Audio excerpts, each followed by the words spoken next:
Good morning, good afternoon, good evening, ladies and gentlemen. I hope you've all been having a wonderful day. So welcome to Exponent Rules Part 2. So to pick up from where we left off last time, I apparently made a mistake and I said I was going to do up to Rule 5 at the end of last video. I apologize for that one, but we're definitely going to start at Rule 5 right now. Now, Rule 5 is, quite simply, we're going to go again with another example like we did before. So let's say we'd like the number 3. We're going to do that again. But this time 3 is going to have a variable beside it. And let's put an exponent for it. And then let's put an exponent on the outside. So once again, if I were to look at this, how it should be represented, well, once again, there is a squared on the outside, which means everything on the inside of the bracket should be applied to that squared. So this is the same thing as saying 3x squared multiplied by 3x squared. Now you can see how using x is starting to get very confusing. So in the future, we're going to start using stars or dots. So at this point, if I don't see anything in between the 3 and the x squared, this is another way of saying that the 3 is multiplying the x squared. Okay, so this is the same thing as saying 3 multiplied by, well, x squared. That means x times x multiplied by, once again, 3 times x times x. So at this point now, you want to look and see, what do I have here? Well, I have 2 3's, so that's 3 squared, and I have 1, 2, 3, 4 x's, so that's x to the power of 4. And that will give me, well, when you do these type of questions, you always want to end off with a final answer here. So 3 squared is 9. So my final answer would be 9x to the power of 4. So what do I notice here? Well, I have a 4, and if you looked at this last line here, I had a 4 and I had a 2. Originally, I had a 2, and I didn't have an exponent here. And usually, if there is no exponent here, then the exponent is 1. Because we don't often write 1, because 1, well, anything to the power of 1 is itself. So what am I noticing here? Well, that's quite simply that this 2 on the outside is multiplying both of these exponents, because 2 times 2 gave me my 4, and of course 2 times 1 gave me my 2. So the rule in this case would be, it's a nice little line here, so the rule in this case would be,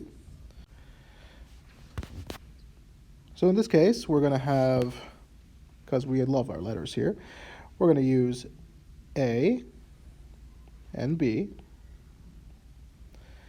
and to the power of C. So following our rule here, this would mean that the C would have to apply to both of these letters, giving us A to the power of C, B to the power of C. Now once again, that does not mean that you're just multiplying the letters. You're not multiplying the letters. You're multiplying the exponents. Think of it like the sibling rule. You can't just multiply one thing. You can't just give your brother $10 without you wanting $10 as well. So this is our 5th rule. Now in the 6th rule here, we have a negative exponent. So what would happen if we have a negative exponent? Well, let's say we have 3 to the power of negative 2. A negative exponent in mathematics is a big no-no. We don't like negative exponents. In fact, we always should have a positive exponent in the end. So in order to turn this into a positive exponent, the first thing you're going to have to do is you want to do what we call a switcheroo here. You want to do a flip-flop. And to do that, you have to remember that every single number we have, even if it doesn't look like it has a bottom, always has the denominator of 1, even if we don't see it. So in order to change our negative exponent to a positive exponent, we would have to do one very simple change, which is whatever was on the bottom, so whatever was on my denominator, will go to the top, and whichever one that is attached to my exponent would go to the bottom. So in this case, the 1 would go to the top, making that my numerator, and the 3 to the power of negative 2 would go to the bottom. And when that happens, a peculiar thing happens. That negative turns into a positive. So now it's 3 to the power of 2 on the bottom. This allows me to perfectly solve my question, because now I can say 3 to the power of 2 is 9. So the answer is 1 over 9. So what is the rule here? Well, the rule, because of course you know how I love my letters, let's say we have a to the power of negative b. Well, for a to the power of negative b, you know your answer is always going to be, well, again, you assume you have a 1 on the bottom. You flip it, and this ends up becoming 1 over a to the power of b. This happens every time. Now, let's say your negative exponent was on the bottom. So let's have a different example here. Let's say I had 1 over 3 to the negative 2.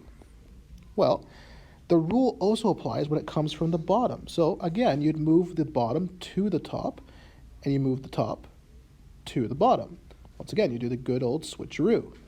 So now you're going to have 3 to the power of 2 on the top, because now, magically, it is now positive again. And you're going to have the 1 on the bottom, giving you 3 squared, which is 9. You don't have to write the divided by 1 because we know that does nothing. And that is bringing us to the second part of the rule, which is, once again, let's say you had a 1 on the top and our a to the power of negative b on the bottom. This would be the same thing as saying a to the power of b. And that's our fifth rule. So this brings us to our last and final seventh rule. Yes, I know I said the fifth rule last time. That is a mistake on my part. Unfortunately, I am an old man. At some point, I do make mistakes. So that was our sixth rule in the last slide. We're working into our seventh rule this time. And the seventh rule has to do with the fractional exponents. So let's say we are working with 9 to the power of 1 over 2. Now, in this case, when you have a fractional exponent, it is actually the same thing as writing it as a square root of 9. I want you guys to try that out too. If you knew the square root of 9, well, I know the square root of 9 would be 3. That is because square root is basically asking me what number do I have to multiply by itself twice to get that number. And that number is 3, because 3 times 3 gives me 9. So just to say, write it out here. I know that there's 2 3's, so square root basically cuts it in half, meaning my answer is 3. Now, if you actually typed in 9 to the power of 1 over 2 into your calculator, you are also going to get the answer of 3. This shows you that basically my denominator has to do with my root. And you can actually see this even more if you tried it with 27. Let's say you did 27 to the power of 1 over 3. Well, 27 to the power of 1 over 3, if you type that into your calculator, it's going to give you 3. But also, humor me here, try out the cube root of 27. Once again, this basically means what number has to multiply by itself 3 times to get to 27, and that number is 3. So what we're noticing here is, well, the common denominator between both of these is, of course, the denominator. The denominator always seems to be on the outside. Now, of course, you don't see the number on the outside here because if it's a 2, we treat it the same way like we treat the 1. You don't have to write the 2. You can if you want, but you don't have to. So the rule in this case would be, okay, back to the letters, because of course we love letters. If I have 1 over b, this is the same thing as saying the root of whatever my b is. So if it was 4, it will be the 4th root. If it was 5, it will be the 5th root of my a. And that's the first part of this rule. We'll look at the second part of the rule in the next slide. Okay, let's look into our second part of the rule. So let's use the same example we're going to be using the 9, but this time we're going to say it's to the power of 3 over 2. Now, before I go into this answer, I'm going to say on the side here, can't we look at 3 over 2 as the same thing as 3 multiplied with 1 over 2? Why, yes, we can, because 3 times 1 will give me 3, which will turn it back into 3 over 2. So I can turn this into 9 to the power of 1 over 2, mainly because I'm separating my 3 from that, and putting the 3 on the outside. Now, what does that do?